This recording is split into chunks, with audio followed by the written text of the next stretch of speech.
heel versus face, good guy versus bad guy, light versus dark, good versus evil.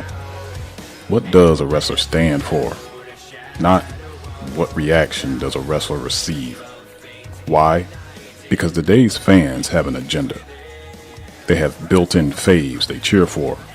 And anyone not on that list, they simply won't. Majority of the time, it's perceived corporate choice. When really all it is someone else is in the position they wish someone else was in. Therefore, booing is not a legit heel reaction now, nor is cheering indicative of a babyface either. Again, what does a wrestler stand for? From the studio at the Connecticut School of Broadcasting in Charlotte, this is Adrian Brown with As the Buckle Turns, on all your favorite podcasting directories and outlets: Spreaker, iTunes, Google Play, Spotify, Stitcher, Castbox, iHeartRadio, and also with limited episodes appearing on Soundcloud and Podbean. Well, welcome in everybody. Like I said, trying to get back to consistently doing these episodes for everyone here. Keep up with my loyal fans. And, I'm starting to think, like, as the popularity of this grows, I'm starting to think, I may need a nickname for all you people like most other podcasters and radio guys come up with for their audience. Rush Limbaugh has his ditto heads and Jim Rome has his clones. I don't know. I'm going to do something silly right now. I'm going to call you guys Bucklers, to play off the name of this podcast. So Bucklers, welcome in. Let's do this today. And again, thank you all for being loyal listeners. I'm starting to see the subscribers tick up on YouTube. I'm starting to see the downloads tick up on every episode that seems to come lately. And I don't know, I think my return has done something. Like I said, I think we've turned a corner here, or something's going on. So, hey man, if you guys are spreading the word, hey, don't treat this like Fight Club. First rule about Fight Club is you don't talk about Fight Club. Trust me. Hey, first rule of ATBT, tell everybody about this. You understand me? So by all means, spread the word to as many people as you have to. We got to grow this. Like I said, I always say, we all in this together. We bring everybody into it. Therefore, we all will be in on this together. So I'm going to get to what I was talking about in the intro a little bit, but got a couple of shows I want to talk about. Like I said, I didn't really want to keep this review heavy. I'm not going to, but I don't know, a couple of things I saw. But if there's things that are making noise, I got to at least cover it and watch it, or on a replay or something on YouTube. Or if I have a chance to watch something live, I will. And one of the first things I want to talk about, one show that came to mind was the latest episode of Lucha Underground. This is their fourth season, and their last big show of the season is always Ultima Lucha. And the one thing I always say about Lucha Underground, they always do everything right. Every person, every wrestler has a unique character. Every character has a storyline with one of the other characters. They're doing these pre-tapes and everything like that help flesh out who the characters are. And it helps a lot of times with the ability of the wrestler. They may not have like the greatest promo chops and quotes, but if there's a sense of realism shot to it, so it makes you feel like it doesn't really matter if they're speaking well, and it makes you feel like that the person in the promo package is being themselves, even if they are just playing a completely different character. But they keep the person, they let the person portray the character in their own way. It's like they don't force them to be something that they're not. And you can really respect Chris DeJoseph and those guys over there, the way they write this. And, it's just a situation where it's just like, you don't need any writer help from yesteryear. Even Vince Russo told them that. You guys do everything right over here. You don't need anybody's help. Just keep what you're doing what you're doing. And the only thing I have with them, they don't advertise enough. I don't think enough people know about Lucha Underground. I really don't. I think they do a little bit better rather than just advertising in comic books. Because I can remember, I would just when I first saw the first season advertised, it would just be like random ads on YouTube. when you would see, John Morrison, or I can't remember who exactly else, but if they're going to appeal to American fans, of course they were going to put Morrison in those videos for advertising, because he would be the most recognizable face of the play. They're starting to, and a lot of times the Ultima Lucha show, if you're not familiar with Lucha Underground, it lasts multiple weeks, and it's still in the same spot. It's not like they go to some random place and hold it and treat it. They keep it in the same building, and they play out the big matches that they've promoted probably over a 2-week period. So they've been like I haven't been 100% keeping up with the show, but I always make sure I watch Ultima Lucha. Try my best to, at least.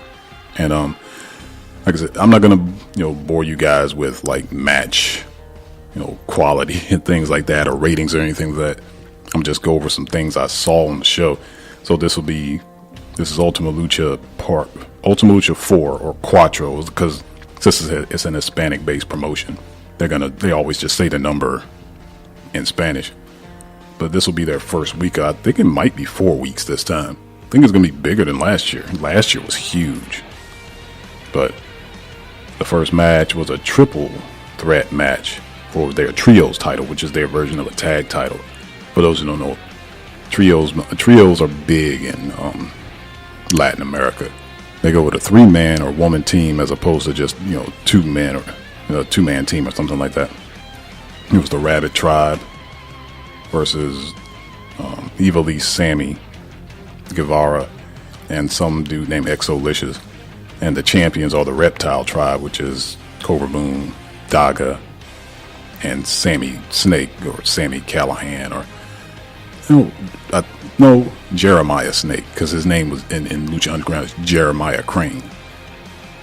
So the match comes out on the Rabbit Tribe. It was an elimination match. So the Rabbit Tribe gets eliminated first, and the Reptile Tribe wins after the Rabbit Tribe attacks Sammy Guevara after they got eliminated, and the Reptile Tribe takes out Sammy, injures him, leaving it up to Ivelisse and Exolicious to fight off the other 3, but it didn't work out too well.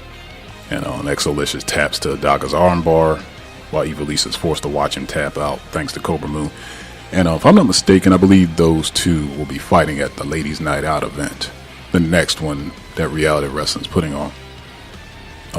What is Cobra Moon's name outside of Lucha Underground? If anybody can help me out here. Thunder Rosa, that's her name. Ivelisse and Thunder Rosa will be wrestling at the next Ladies Night Out event. And honestly, those two, they're pretty darn good at what they do, so that'll probably be an interesting match to watch anyway. If you guys want to check that out on Fight TV, I might put a link to that in the description for this. See here, next was Ricky Mundo versus Taya Mundo. As y'all know, in real life, John Hennigan and Taya, they got married in real life. So he actually proposed to her on the show during the season, and they got married during the season. And so they changed their names. They changed Taya's name to Taya Mundo on that show in particular, since that's John's name on that show. So the idea behind this match was, Ricky Mundo. Ricky Mendel changed his name to Ricky Mundo because he wanted to be closer to Johnny. So, and Taya, he believes it's a whole, see, Ricky's more attached to Johnny than he is. It's a different type of love triangle, if you will, or something like that. So to interrupt the wedding, he releases Matanza from his cage. And the Matanza just destroys the entire wedding. All because Ricky's listening to this little doll he found from the Island of Dolls. Vampiro explains it better on the show, but again, if you're not into Lucha Underground, you're not going to understand what I'm talking about. You can just skip through all this if you want to. It's weird that you can hear a podcaster tell you to skip a portion of his podcast, but whatever. I'm always honest with you people here. That's why I always put it. That's why I always put in my tagline. Let's be honest. So, but Taya wins by submission. Looks like some sort of little, I don't know, flat scorpion crosslock or something like that. Ricky taps out. Dude keeps tapping after the bell rings and everything after she done let it go. It's hilarious. And even after the match, she like, you ruined my effing wedding. She choke slams him through a table. The funny thing about that is, that's kind of believable to me because Taya's a bad chick. I mean, she's like I said, she's no. I said she kind of fluffy. She ain't huge, but trust me, Taya's she's a thick chick, and she can probably throw around a decent sized cruiserweight guy like him, and it wouldn't even be all that crazy. And this is a short. It was a short episode. Most episodes are, because I don't think they want to bore you too much with hours and hours of fake fighting, because it's more about the way it's shot. It's more about their storylines than anything. The good matches on the show are just a bonus for people who like that work rate type of stuff. And the main event for this one was Son of Havoc. Most of you know him as Matt Cross. And Killshot. Most of you know him from Evolve as the Evolve champion Shane Strickland. Well, we'll get to that at the end, because I got high hopes for that guy right there. And honestly, these are two of my favorite guys from the entire show. Period. I mean, it was a brutal match. Table spot off the balcony. Son of Havoc with basically an attitude adjustment from the top to a shooting star press, which Killshot actually kicks out of. Killshot with a superplex onto a gurney that he brought into the ring. And it's pretty much the same gurney from his match with his tag partner Dante Fox from last year. It was a 3 stages of war match. It's their version of a 3 stages of hell match that you would see in like WWE or something like that. And Son of Havoc kicking out of Killshot Storm Cradle Driver, which is his finisher, probably outside of the Kill Stomp, which is the double stomp from the top. This is his version that he uses. And eventually it just ends with Son of Havoc hitting a shooting star press on to Killshot while he's tied to the gurney, which is a pretty cool looking spot. And Son of Havoc wins, which means Killshot has to unmask. He says, but the tradition in Lucha Libre is when you lose a mask versus mask match, your opponent takes the mask off you. But Killshot grabs the mic, bears his soul, says his name is Sergeant Jermaine Killshot Strickland, and he actually takes his mask off himself and hands it over. And he admits that basically what Dante Fox said during storyline was the truth. He left his fellow men for dead. He went AWOL and left his fellow soldiers for dead. He basically bared his soul right then. And when you see at the end of the episode, Killshot's walking away, mask off and everything, Dante Fox meets him in the alley behind the temple and tells him it's good to see his face again. Killshot asks him why did he go AWOL. He said he had a mission. And it seems to me that the Killshot angle on Lucha Underground is over. The character's done completely. And even Shane Strickland himself, he posts on Instagram, it's a picture of him handing the mask over to Son of Havoc. He posts one word: goodbye. Which will transition to something else I wanted to mention. WWE took NXT over to Evolve in England, and seems like they have a working partnership with that brand. And a lot of you who may listen to this may know what Evolve is. It's probably the premier promotion over in England, and a couple of a few NXT talents won titles over there. The first one was and this, I don't know how I feel about this, but the Street Profits, Montez Ford and D'Angelo Dawkins, or Angelo Dawkins, whatever his name is, anyway, the Street Profits, they won the Evolve tag titles, which bothers me a little bit because they've not won the NXT tag titles.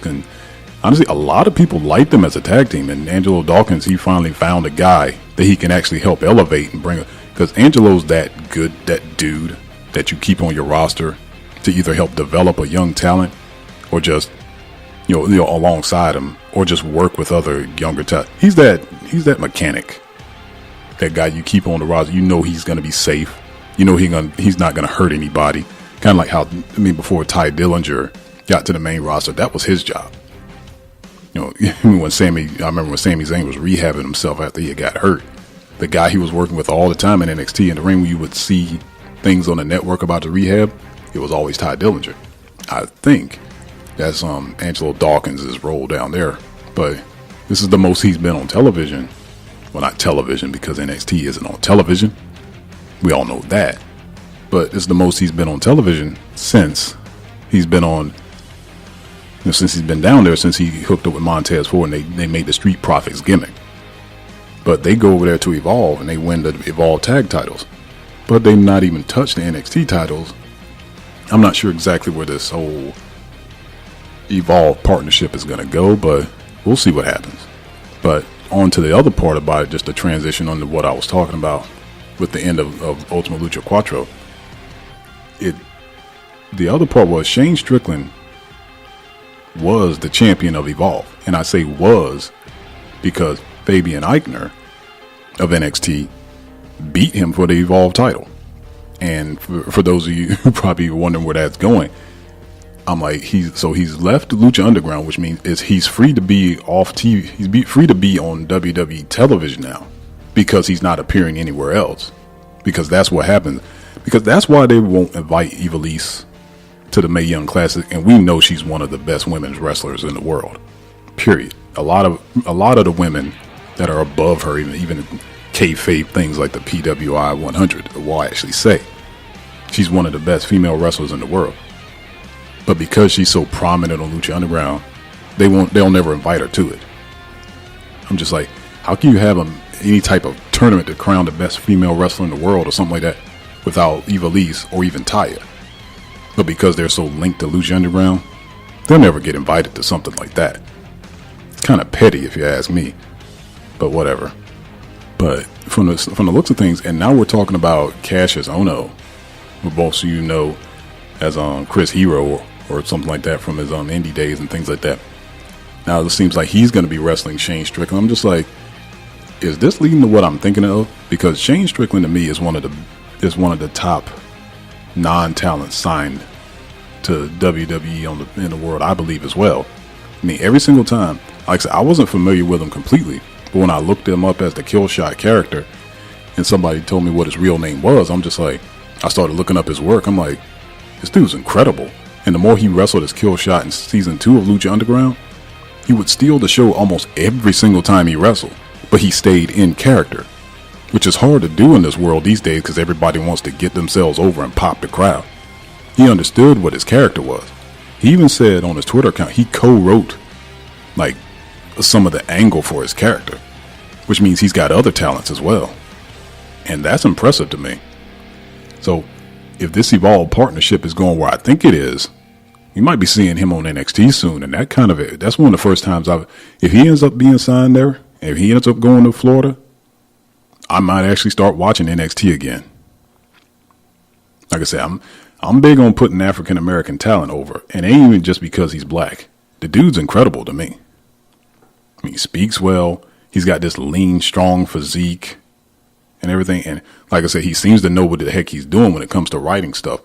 So I'm gonna give him props. I hope that's where it leads, but we'll see what happens.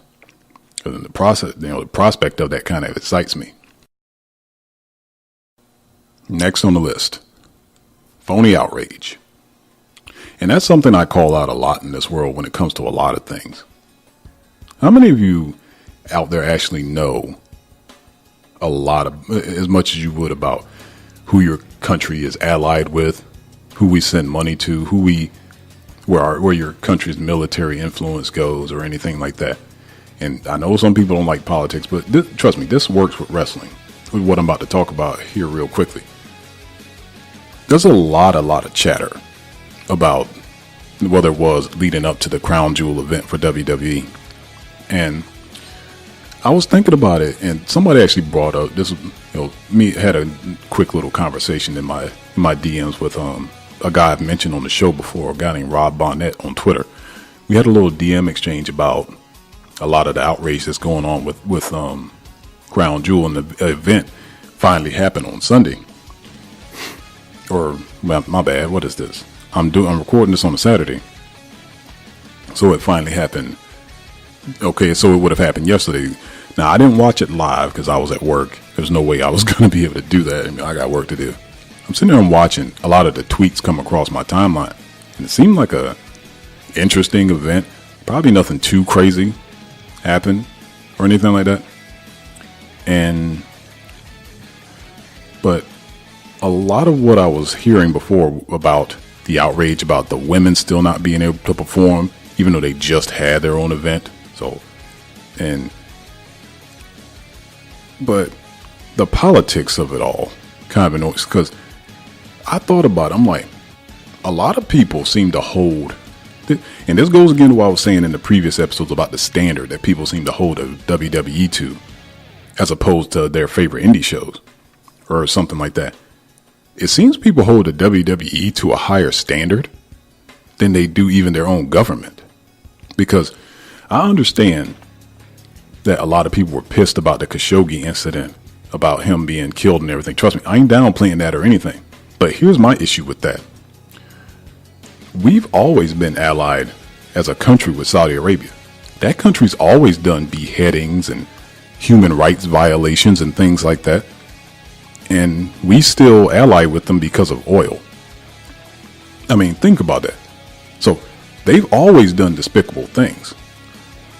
Okay. And what Rob was bringing up a lot of times when he was talking with me, and even on an article on his page, I think I'll probably link that to you as well in the description, that we hold events here in America. You know, we'll say America because WWE is an American-based company. There's some cities here that have some pretty despicable reputations, and we're still putting on events in these places at all times.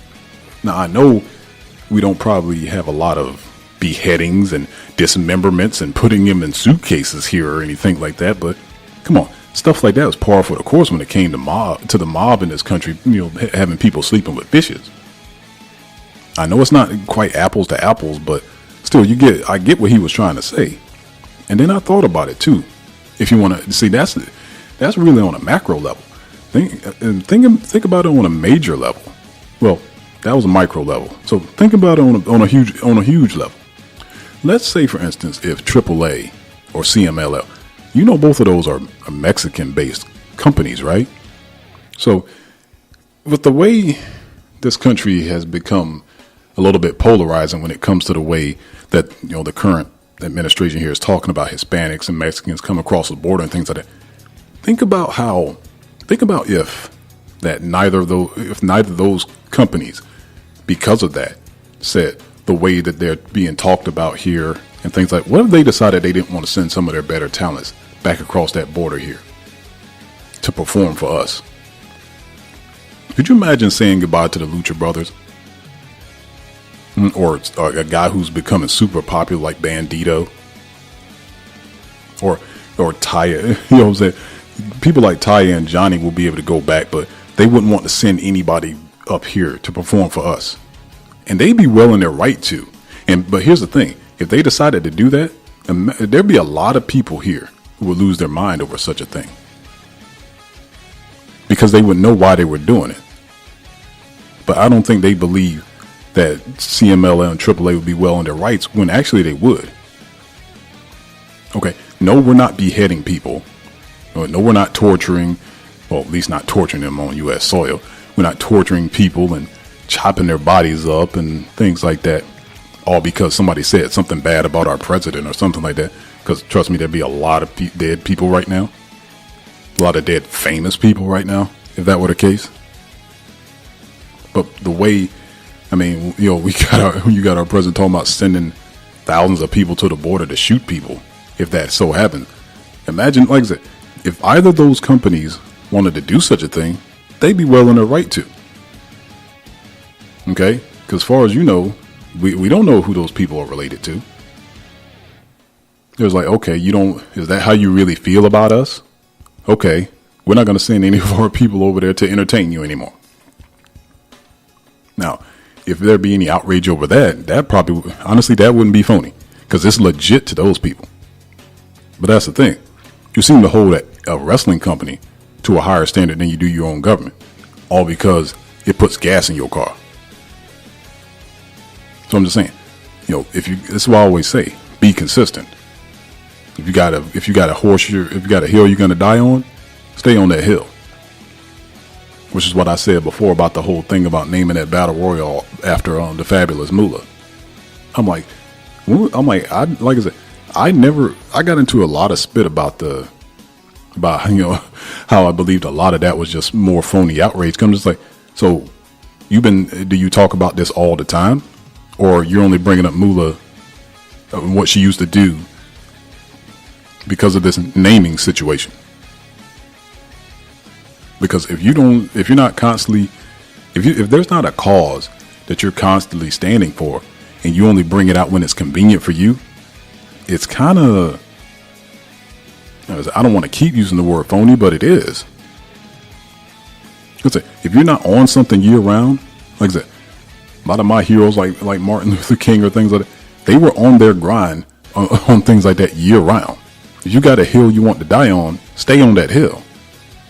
But don't bring it up when it's convenient for you to get your name out there, or make it seem like you're super woke or something like that. And that's really what a lot of people were trying to do with this whole Saudi Arabia thing.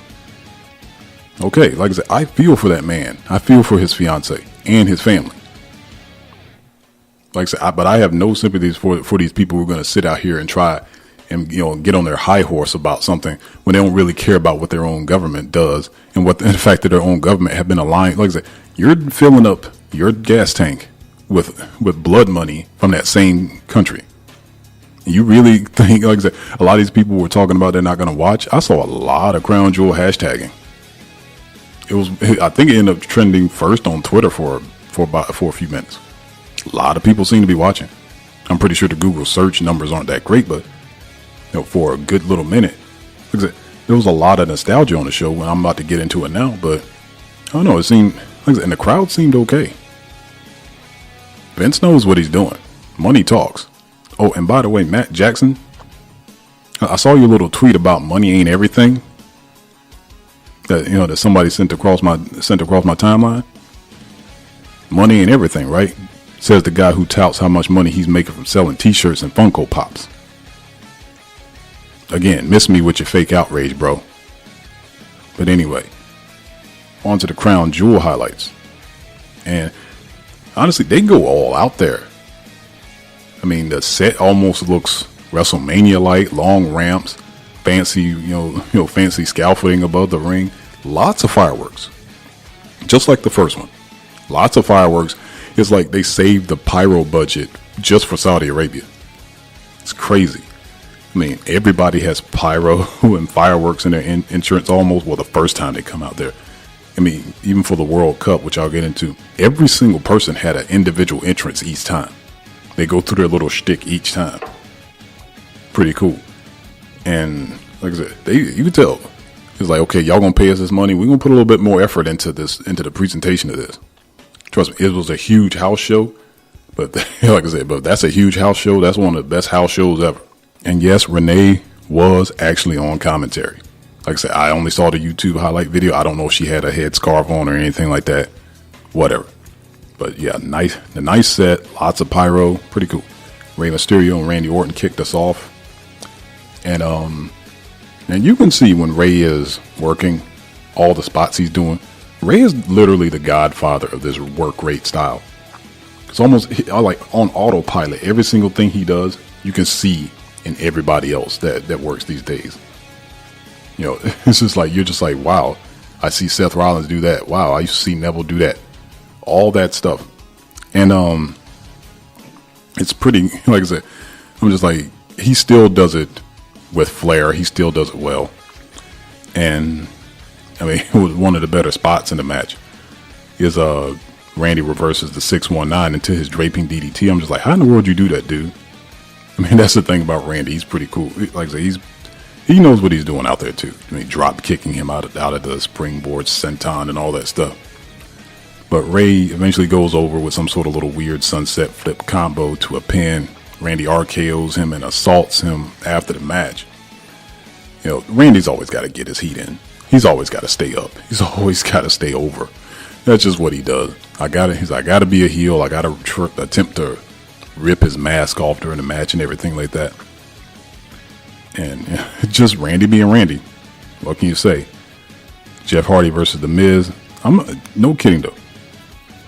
The crowd was popping for everything. I mean, everything Jeff did. I mean, even the moves he missed, they popped for every single thing. The Miz, reverses the twist of fate into the skull crushing finale, wins. Rollins versus Lashley. Seth over with the curb stomp. Not much crazy happening in that match from the looks of the highlights. Angle versus Ziggler. Traditional offense from both. You know what both those guys do. Lots of suplexes or angles in. Famouser attempts and stuff like that. Ziggler went over with the zigzag rather than the super kick in this one. And you got the Miz versus Mysterio on the SmackDown side semifinals. Miz counters the frog splash. And with his knee, putting his knees up. So Miz actually then goes over with the roll-up pin attempt. Nothing too crazy out of that. Miz doing what he's supposed to, slowing down the high-flying guy, keeping him grounded. Again, get into what we'll get into from the opening at the very end here, making sure that the babyface doesn't do what he wants to do. Heel work 101. Now on the Raw side semifinal, Rollins versus Ziggler. Honestly, these two are probably my favorite match in WWE. The two of them just work well together. But as always, Ziggler goes over in the match, but Ziggler always seems to have the advantage on Seth because Seth only knows one speed. I've said that before. Ziggler seems to have a little bit of a balance to how he works between the over-the-top selling, because he'll sell a lot for you. But his offense and things like that, he seems to have a little bit of a variance to how he does things. He can speed it up. He can go power. He can go quickness. He can fly on you. But Seth, if he's not going full speed, doing those crazy moves that he's known for doing, it's like he doesn't really know what to do himself. But I will say this about Seth in this match when I watched the highlights. I don't know. It's like, I don't know if he was just channeling his other two Shield brethren, but he was doing more power moves in this match. He actually caught Dolph midair on a body press and body slammed him. He picked him up out of a pin tip, pulled him deadlift him off the mat, and buckle bombed him. Lots of power moves by Seth. I don't know if he's working on that or maybe a microcosm of what Dean was doing while he was injured. Maybe they were working out together. I don't know. It seemed interesting, but Drew being out there is always an asset to Dolph. He pushes Seth off the top after the ref was attending to Dolph after Seth pushed him off the top rope. Dolph goes over with the super kick. Again, one super kick and done. Take notes, Young Bucks.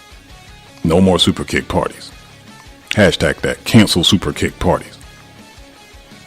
And then the finals, Ziggler versus The Miz. Shane's out there. Corbin's out there. Miz jumps out after Dolph hurts his knee. Looks like he had tore his ACL or something like that. And no, I want to continue. You know the drill. The ref was about to throw the match out, but Shane's like, I'll take his place since I'm a SmackDown guy. And Shane wins with the coast to coast. Crazy. He can still do those things. Like, Shane is an incredible athlete. I still wonder sometimes, though. I remember all the times I watched Shane during the Attitude Era. The more I watched him, I would always be like, if this guy was really a full-time wrestler, how great would he be? And I still think about that sometimes when I watch him. Even now. Trust me, I can't bear to listen to him talk anymore because he's lost his edge on the microphone. It's almost like his balls dropped at a later age. You know what I mean? And it's just like, because he sounded like a little kid a lot of times. Well, he actually sounded like a silver spoon brat back in the Attitude Era, which is what he was supposed to be. But it's like as he's gotten older, become a father to 3 little girls and everything. Or 3 boys, I should say. And it's like, I don't know, it's just like his balls drop later. He just don't sound like he's got that energy anymore. But I just wonder with all the stuff he was doing, because it's like I look at his old matches. I know a lot of times he came up with a lot of that stuff. So you knew he had a decent mind for how a match was going to be laid out. But then he combined it with his natural athleticism. But even though he didn't have like the greatest of physiques, he was still able to pull off some great stuff. And even now at his age, he's still able to do that coast to coast. He's still able to do that float over DDT. The only thing I miss a lot of times was Shane's real signature move. How many of y'all actually remember Shane's flying chair shot back in the Attitude Era? It was so cool. Nobody did. I thought I was the only one that noticed that, but this guy I used to work with back when I used to work in the restaurant business, one of the cooks. at one of the restaurants I was working with, he actually just brought it up random. Like, the one thing I love most about Shane is flying chair shot. I threw my hands up in the air. I was like, oh my God, I thought I was the only one who noticed that. It's just like, I wish he would just like go back and watch old tapes of himself and try and do it again. But he's so big now, I don't even think it would look right. Because, I mean, the chair was about the same size as he was. I think that's what helped it out the most. I'm just like, it was so distinctive. Yo, maybe I should throw out some GIFs of that on Twitter, on my Twitter account like that, to go down memory lane or something like that. But, yeah, Shane ends up winning the whole thing. And it's just so funny. Somebody put out a tweet and I retweeted this. It's like, he goes from, basically punking out CM Punk. Oh, darn it, I said his name, but whatever. On saying that he wasn't in the tournament to going on to winning the tournament to be, quote, the best in the world. Hilarious, man. I mean, and the crowd was loving every bit of, just like with Jeff, they were popping for everything Shane did. It was so crazy, man. But, yeah, props to you, Shane, man. You got it. You got it, man. You talk about you still got it, chance. I mean, I can just remember. I mean, even when he came back, that huge pop he got, and it's just, I don't know, a little bit of luster is worn off because he's not been on TV consistently, but whatever. No title change in WWE title match, and again, it doesn't go on last because it's on AJ. Let's just admit it, folks. But I actually thought about it too. Like, what's my man name? I can't remember. Some dude I was responding to on Twitter. But he was like, I seriously doubt that the WWE title will change at a glorified house show. But I had to remind the guy, I was like, Samoa Joe is not necessarily a stranger to winning titles at house shows. Because a lot of people, if you remember, his very first NXT title win was against, I think, Finn Balor in Connecticut or something like that. It was just one of those random things. I mean, it was kind of Diesel beating Bob Backlund-esque. Which, I mean, honestly, that's really what helped revive the house show business. Because once Diesel won the title at a house show, it made you have to pay attention to house shows. That's something a lot of people forget about the legacy of Kevin Nash. But, I don't know. And then, eventually, Nakamura did the same thing. He actually won the title from Joe at a random show in Japan or something like that. I can't remember. But Joe was never a stranger to winning it at a different show, at like a non-big event.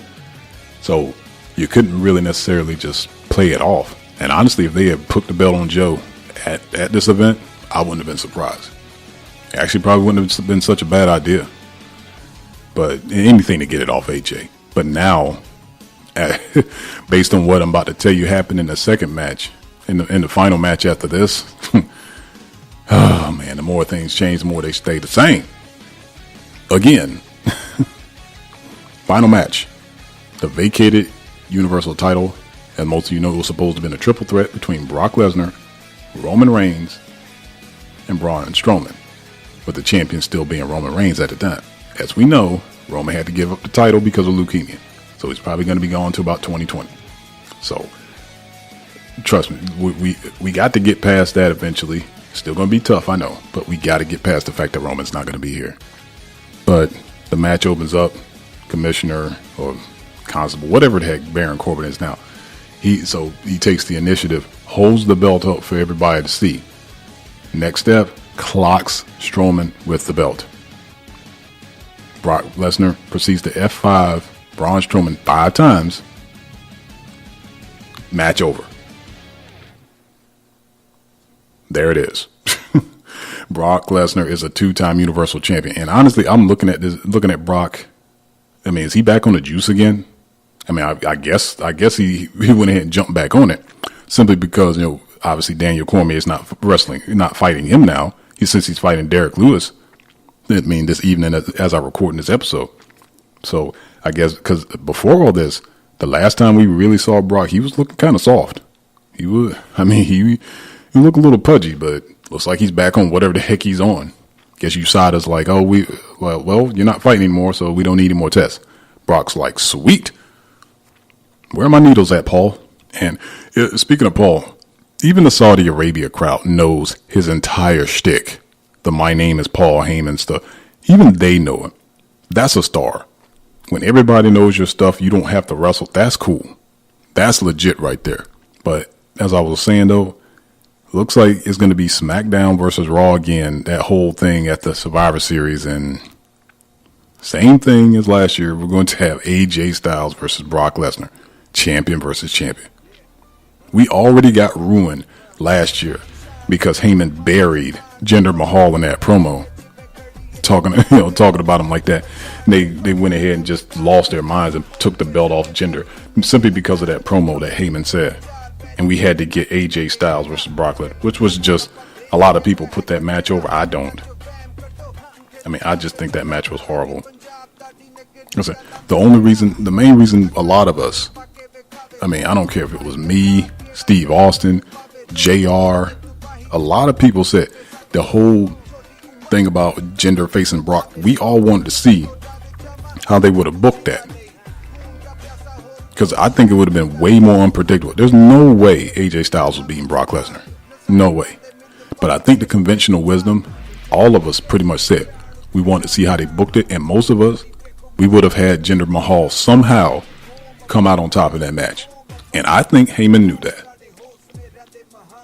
And that's the problem right there. And that was the biggest problem last year about that. Heyman knew this, which is why he went out there and he buried Jinder. That's burial, folks. For those of you who like to mischaracterize that word, Braun Strowman didn't get buried by taking 5 F5s. What Paul Heyman did to Jinder Mahal last year, that's burial. Burial never happens in the ring. Burial usually happens via politicking. And what Heyman did last year in that promo was politicking one-on-one. And honestly, the entire staff that did that wrote that finish to that Mahal Styles match, just to shoehorn that match so quickly on SmackDown to make all that happen, they should all be ashamed of themselves to this day.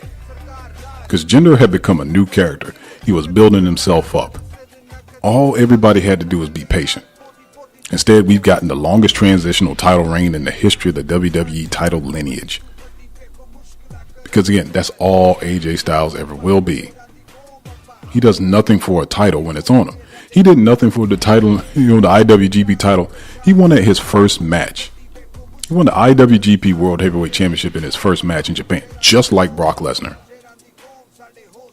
But just like every single time, when that title's not on a Japanese person, it does nothing for their company. Just like Kenny Omega's doing nothing for that belt right now. Which is sad because Kenny Omega has potential to be great. But he's, like I said, it's more about clamoring for his star ratings than anything. I know I'm getting off track here. I'm going to get to the closer in a second. But still, like I said, now we're going to have AJ versus Brock Part 2. What, they're going to try to find, like I said, they're going to try to find some way to have AJ beat him this time? No.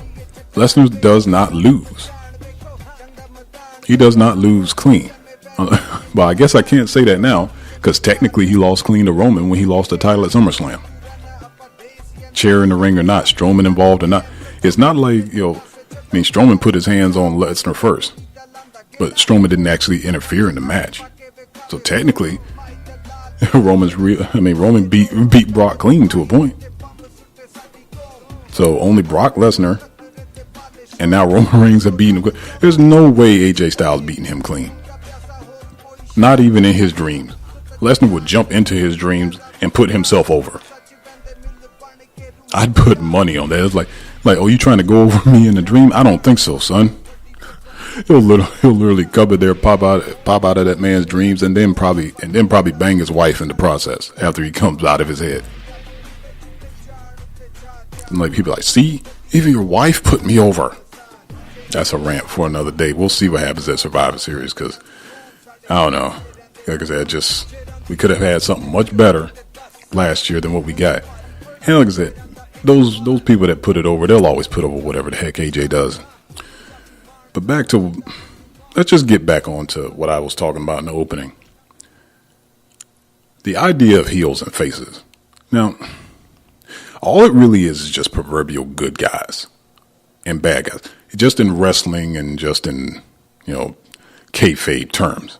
But it's not really necessarily about if a person's a good person, if the person's a bad person.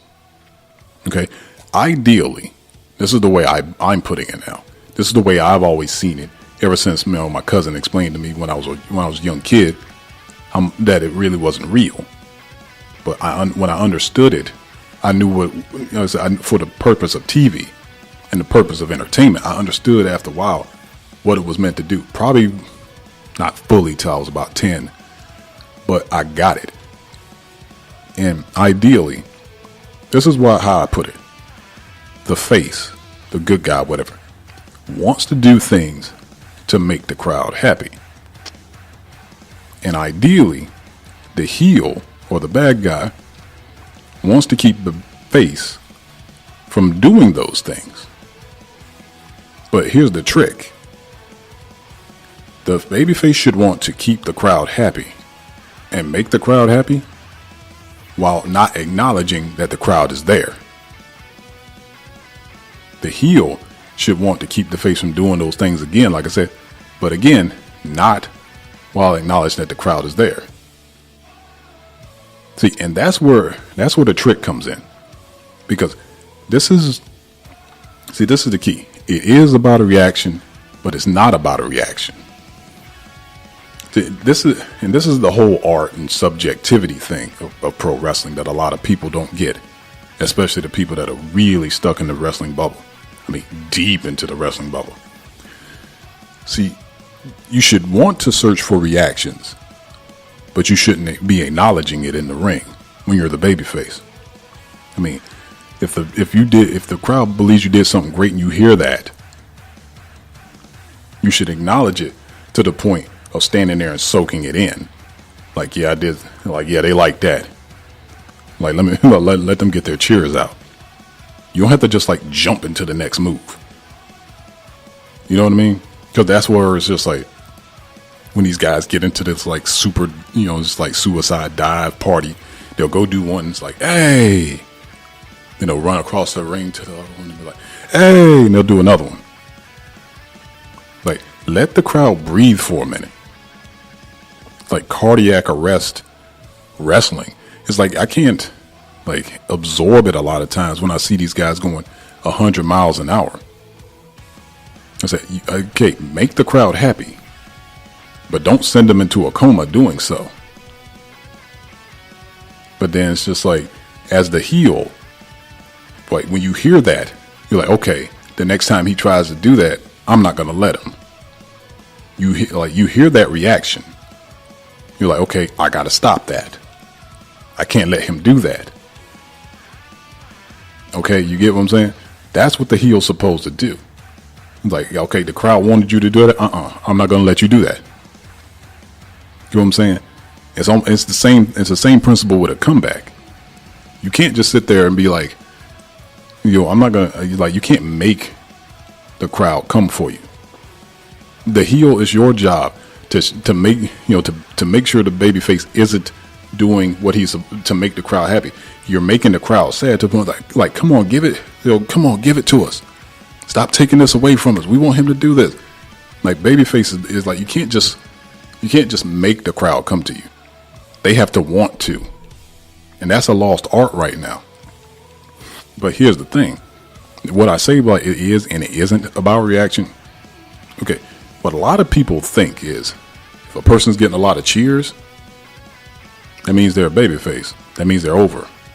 If a person is getting booed today, a lot of people means they're a bad guy. That means they're a heel. Or that's a heel reaction. Not today. Because, like I said before, so many of these fans have an agenda. They're simply cheering somebody that they followed for years. They're not even cheering for people based on anything. All they're cheering the person for is because I like that person. I've always liked that person. I've always liked his work or her work. So I'm going to cheer them. Which means, if we cheer this person loud enough, the WWE is going to give us what we want. Insert company here is going to, put them in a better spot or feature them more over somebody else. And most of the time, it's only simply because the person came from somewhere else. But that's not the truth. That's the biggest misconception of all, because here's the thing. Really all that matters is this. What does a wrestler stand for? That's all it's about. You stand for good ideals. And you represent that. You're a face. If you stand for consistent cheating and underhanded tactics, jumping people from behind per se. And if you just go back and listen to episode 7, like I was saying, you'll understand what I'm talking about here. That's it. They have their faves who they cheer for, no matter how they're presented. They could be doing the most despicable things in the world. You know what I mean? It doesn't matter how they're presented or how they choose to present themselves. They just refuse to act accordingly because they want to be seen as sticking it to the man. A vocal minority booing a wrestler doesn't make him or her a heel. Just like a vocal minority refusing to boo a wrestler, I'm looking at you, Becky Lynch, doing crappy things doesn't make said person a babyface either. It just means that the crowd has an agenda. Said person has an agenda. See, the whole Becky Charlotte thing, which is what I wanted to get it to after Evolution, it has been the biggest microcosm of all of this conundrum right here. Because all Becky has been doing is jumping Charlotte from behind, doing despicable things, interrupting her at the NXT, trainees thing, everything. That ain't what a good guy does. You know what I mean? That's not what a good person is supposed to stand for. Yes, I know this is make-believe, but let's keep it real here. In real life, is that really what somebody that you aspire to be like does? Which gets to what I keep on saying. You have to act accordingly. And here's the thing. If you really want a person to be elevated, if you want a person to do better and get elevated, you should help them do their job correctly. Because I remember, if I were to take the same attitude that a lot of these people have when it comes to Becky Lynch and them not wanting to boo her at all because they can't, and I still don't understand that, and I'm going to just get on this for real quick. All she ever did was just win a few matches to get back to that spot. Here's the thing. Charlotte lost her spot because of injury. Well, I believe it was the whole busted implant thing, but whatever. Charlotte only lost her spot due to injury. And a lot of people, like I said, you constantly want to compare this to real sports. There's a main rule in sports. There's an unspoken rule in sports that you don't lose your job due to injury. If somebody beats you out for it, it's fair game. But there's this unspoken rule that you don't lose your spot due to injury. And a lot of people forget about that because all Charlotte was injured. So she earned her way into that triple threat, and Becky despised that. And honestly, that kind of elevated her more because it made her change her character and the way she started acting. But again, all she's done is put a scowl on her face. She's changed nothing about herself. She's changed nothing about herself. Period. Not her hair color, not her ring gear.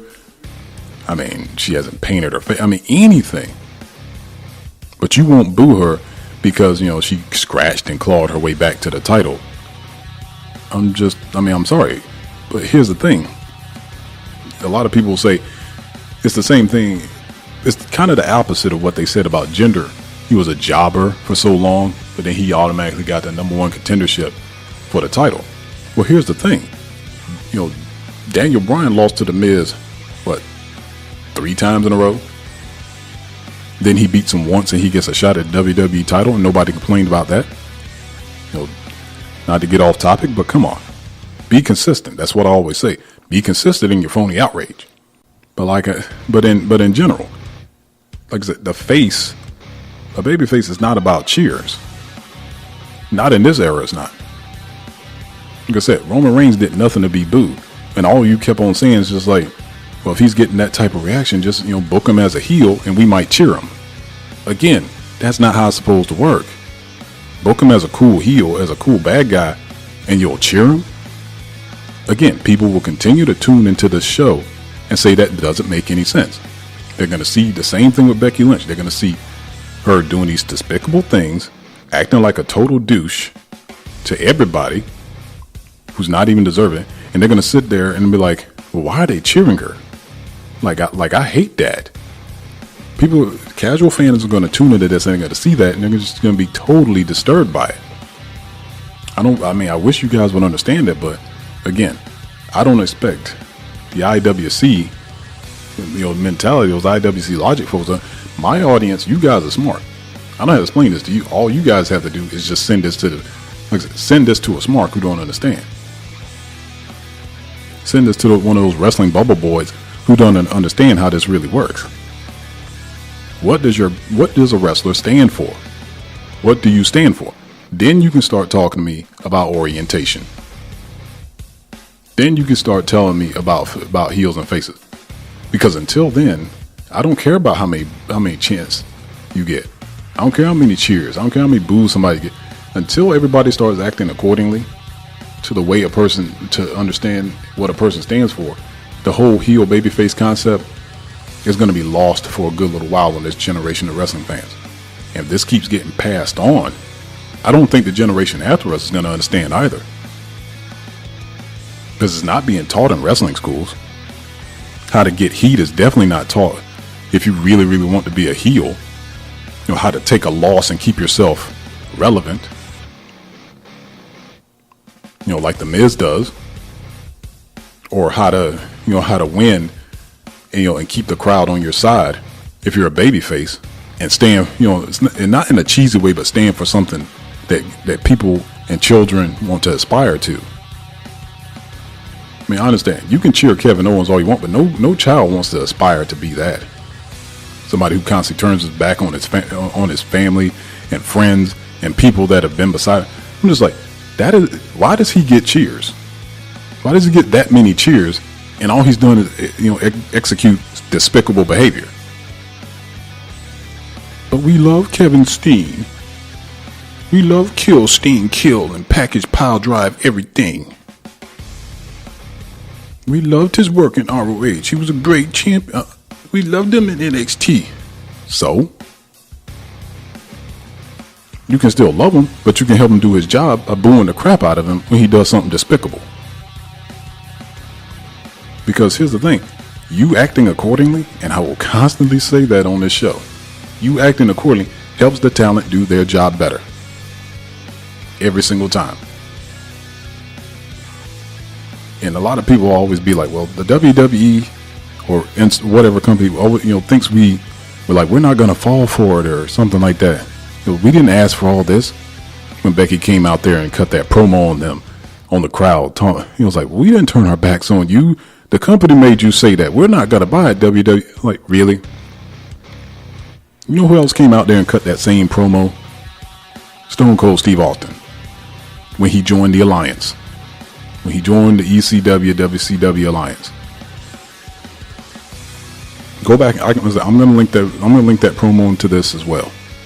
Because Stone Cold came out there and said,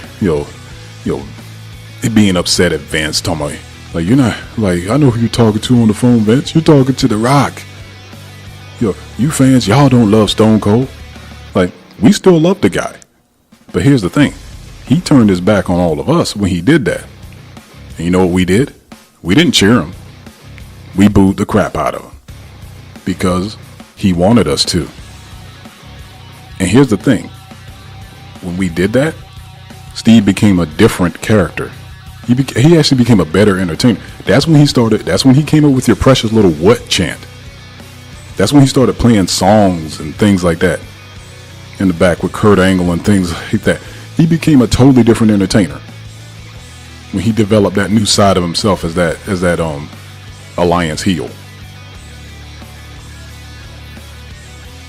You see what happens when you act accordingly? You see what happens. You allow the talent to do their job better.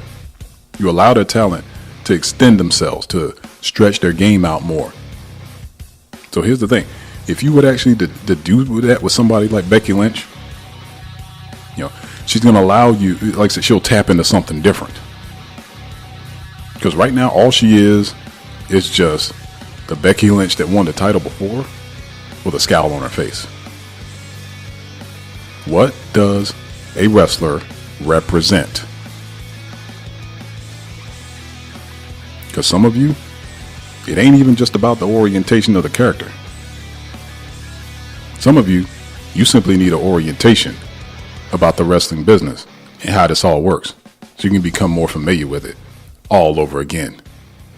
And you know what? Class is this way, and it's in session. That's as the buckle turns for this week, everybody. Thank you all for tuning in. Want everybody, please give me a like, follow, share, subscribe. Please like the page on Facebook if you're new to this. Subscribe on YouTube. All that good stuff.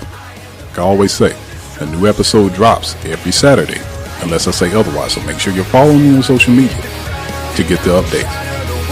Remember, we're all in this together.